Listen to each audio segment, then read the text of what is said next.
안녕하세요, 김병선입니다. 코로나19로 힘든 와중에 역대급 긴 장마와 계속되는 태풍으로 인해서 너무 힘든 여름을 보내고 있는 요즘입니다. 아무쪼록 2차적인 피해 없도록 주의하셨으면 좋겠습니다. 오늘 우리가 이야기 나눌 주제는 세대를 생략한 상속 및 증여에 대해서 주제를 선정을 해봤고요. 순서는 이렇게 됩니다. 세대 생략 상속 증여의 의미에 대해서 그림으로 쉽게 이해할 거고요.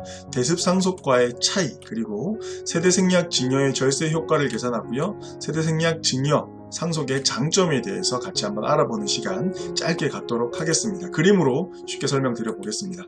세대를 생략한 상속 및 증여는 일반적으로는 조부모에게서 부모에게로 상속 및 증여가 이루어지고요. 2차적으로 부모에게서 손자녀에게로 이렇게 상속 및 증여가 이루어지는 모습인데, 세대를 생략한 거는 가운데 있는 부모가 빠지는 거죠. 조부모에게서 바로 손자녀에게로 재산이 상속 및 증여되는 거를 세대를 생략한 상속 및 증여라고 하는데, 국세청 입장에서 보면 가만 보면 이상해요. 왜냐하면 세금을 두 번 거둘 수 있잖아요. 한 번 재산이 흘러갈 때 한 번 거둘 수 있고요.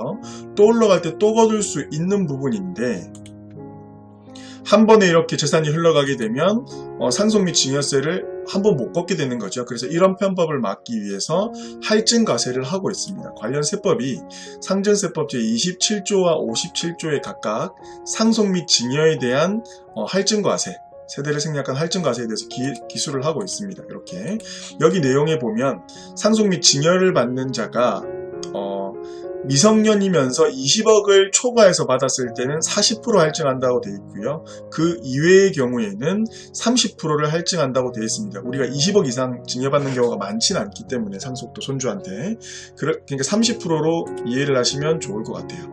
자, 근데 이 모습을 한번 보아하니까 조부모에게서 손자녀에게로 재산이 흘러가는데 이게 대습상속하고 굉장히 비슷하다라고 볼 수가 있어요. 가운데 부모가 생략된 경우죠. 근데 대습상속은 어쩔 수 없이 손자녀가 받는 겁니다. 그래서 할증과세를 하지 않아요. 우리가 대습상속에 대해서 간단하게 보면 민법 1001조의 대습상속에 대해서 기술을 하고 있는데, 어떨 때 대습상속이 되냐면 지난 시간에 한번 다뤘어요. 직계비속이 사망하거나 결격자가 됐을 경우에 그 다음 순위 상속인이 상속을 받는 거예요. 그렇죠. 근데 우리가 말하는 세대를 생략한 상속은 이분이 사망하거나 결격자가 된 경우가 아니기 때문에 할증과세를 한다라는 겁니다. 30% 할증을 한다라는 거죠. 자, 그러면 우리가 직접적으로 어떻게 되는지 계산을 한번 해보기 전에 증여세율, 상속세율 표 한번 볼게요. 증여세율과 상속세율 같다는 거 여러분 아실 거예요. 10%에서 50% 과표 구간 적용해주고 있고요. 각 구간별로 누진공제액 이렇게 빼주고 있습니다. 증여재산 공제는 배우자가 6억, 직계존속이 5천만원, 직계비속이 5천, 기타 친족이 1,000만원. 지난 시간에 좀 자세하게 이야기를 드렸어요. 자, 그러면 첫 번째 케이스 한번 보겠습니다. 조부모에게서 부모에게로 5억 원이 흘러 들어가고 이 5억이 다시 손자녀에게로 흘러갔습니다. 언젠가는 이렇게 재산이 흐르겠죠. 단순하게 생각해서 계산 한번 해볼게요. 이 경우와 한 번에 할아버지에서 손자녀로 5억이 갔을 경우에 계산을 한번 해보겠습니다. 자, 첫 번째 케이스, 할아버지가 자녀에게 5억을 증여하고 자녀가 손자녀에게 5억을 증여했을 때, 자, 1차적으로 요게 증여가 됐을 때 5억 원이 증여가 되면 자녀에게 주는 거기 때문에 5천만 원 비과세 증여공제가 되고요. 과표 구간에 4억 5천이 포함돼서 이거는 20% 구간이죠. 그래서 누진공제 1,000만 원을 빼주면 산출되는 세액은 8천입니다. 그쵸? 그리고 이 5억 원이 다시 손자녀에게 흘러가는 거죠. 그러면 또 5천만 원 공제해주고요. 과표 구간에 4억 5천을 4억 5천이 해당되게 됩니다. 마찬가지 20% 구간이고요. 1,000만 원 누진공제 빼주면 똑같이 8천만 원이죠. 그러면 우리가 이 5억 원이 두 번 흘러가는 거에 대해서 1억 6천의 증여세를 내게 되는 겁니다. 여기서 조금 공제되는 게 있지만 단순하게 우리 산출세액으로만 볼게요. 자, 케이스 1은 1억 6천이고요. 두 번째 케이스 한번 볼게요. 조부모에게서 손자녀로 바로 5억 원이 흘러갔을 때 세대를 생략한 겁니다. 그때는 5억 원이 적용이 되고요. 그리고 똑같이 5천만 원을 공제해주면 직계 존속이시기 때문에 과표 구간은 4억 5천에 해당이 됩니다. 그리고 세율은 20% 세율 구간이고요. 1천만 원 똑같이 빼주면 8천만 원이라는 금액이 나왔는데 우리는 이게 할증된다라고 지난 시간에 배웠죠. 그쵸? 할증돼서 30% 할증이 됩니다. 이번 시간에도 또 말씀을 드렸구나. 그렇게 되면 8천만 원에서 2,400을 더해주면 1억 400만 원을 증여세로 납부하게 되는 거죠. 결과적으로는 똑같이 할아버지에서 손자녀로 흘러가게 됐는데 한 번에 줬을 때는 1억 400, 아빠를 거쳐서 줬을 때는 1억 6천, 5,600만 원 정도의 절세가 이루어지게 되는 겁니다. 이게 바로 세대를 생략한 증여 및 상속의 장점 중에 하나예요. 근데 이거는 단순하게 계산하는 거라서 상황에 따라서 이 할증 적용되는 게 손해일 수도 있어요. 계산을 꼭 한 다음에 하시면 좋을 것 같아요. 자, 그리고 마지막 순서로 세대를 생략한 증여 상속의 장점에 대해서 이야기를 한번 해보겠습니다. 세대를 생략한 상속 증여의 장점 어떤 게 있을까요? 첫 번째는 수중자 분산 증여가 가능하다는 점. 이건 증여의 장점이기도 한데 이게 무슨 얘기냐면 이렇게 볼게요. 예를 들어서 이 조부모가 100억 자산가입니다. 그럼 최고세율 50% 구간이겠죠. 근데 이거를 우리가 상속을 이렇게 자녀한테 해주면 마찬가지 최고세율 구간이기 때문에, 그리고 이 100억 원에 대해서, 이거는 피상속인 기준으로 계산하는 겁니다.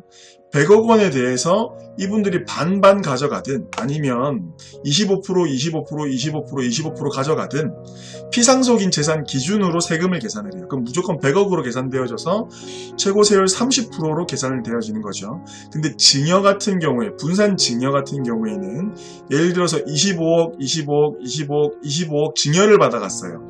그럴 경우에는 수중자, 증여를 받은 사람 기준으로 계산을 합니다. 그러면 25억에 대해서 증여세를 각각 내면 되는 거예요. 그러면 40% 구간이죠. 그러면 당연히 절세 효과가 있다라는 겁니다. 자, 이해하셨다고 생각을 하고 두 번째 장점으로 넘어가겠습니다. 두 번째 장점은 손자의 자산 형성 지원이 가능합니다. 자, 어제 기사에서 굉장히 이슈가 됐던 부분인데 우리가 부동산 거래 분석원을 설치한다고 하죠. 이게 뭐냐면 부동산을 매입을 하면 무조건 조사를 하겠다는 거예요. 어떤 자금 출처로 이 재산을 매입을 했는지. 그렇죠? 그러면 굉장히 세금을 때리겠다는 거예요. 굉장히 힘들다는 겁니다. 근데 손자녀가 우리가 사는 세상은 지금 부동산 가격도 굉장히 많이 오른 상태에서 정상적인 취업을 해서 그 돈만 모아서 아파트를 매입할 수 있는 시대가 이미 끝났다고 볼 수가 있어요. 근데 앞으로 우리 손자녀 때는 더 힘들겠죠. 그래서 이런 상속이나 증여, 세대를 생략한 상속 증여를 통해서 손자녀의 자산 형성이 가능하다. 근데 이렇게 했을 때 또 효과가 뭐냐? 이게 굉장히 중요한 거예요.